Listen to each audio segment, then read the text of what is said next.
காக்டெயிலோடு சேர்த்து African love பேர்ட்ஸும் வளர்க்கலாம் அப்படின்னு சொல்லிட்டு 2 பேரை வந்து நம்ம நண்பரோட ஃபார்ம்லேருந்து வாங்கிட்டு வந்தோம். பேருங்க உண்மையிலே நல்லா ப்ரீடிங் பக்கா பேர், 2மே வந்து ப்ரீடிங் பேர், நல்ல அடல்ட் ஸ்டேஜ்.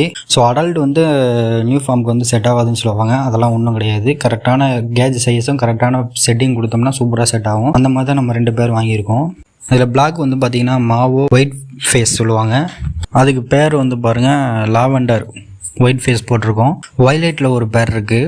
வயலட் பேர் வந்து 2மே வந்து பீச் கலர் தான். ஸோ நம்ம 2 பேருமே வந்து மொத்தம் 4 பேர்டு சிங்கிளாக இருக்குது. எல்லாமே வந்து ஒயிட் ஃபேஸ், 2 மேல் 2 ஃபீமேலு.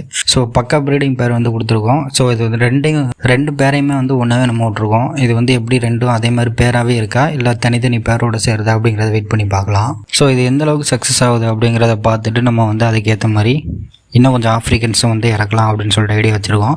நம்ம ஃபார்மில் இப்போ வந்து காக்டெயில் வந்து சக்ஸஸ்ஃபுல்லாக போயிட்டுருக்கு. ஆஃப்ரிக்கன் லவ் பேர்டும் இறக்கி பார்த்துருக்கோம். ஸோ 2ஓட ரிசல்ட் எப்படி இருக்குது அப்படிங்கிறத அடுத்தடுத்த வீடியோவில் அப்டேட் கொடுப்போம். நம்மளோட சேனல் இப்போ வரைக்கும் நீங்கள் சப்ஸ்கிரைப் பண்ணலாம், சப்ஸ்கிரைப் பண்ணி கமெண்ட் பண்ணுங்கள். தேங்க்யூ.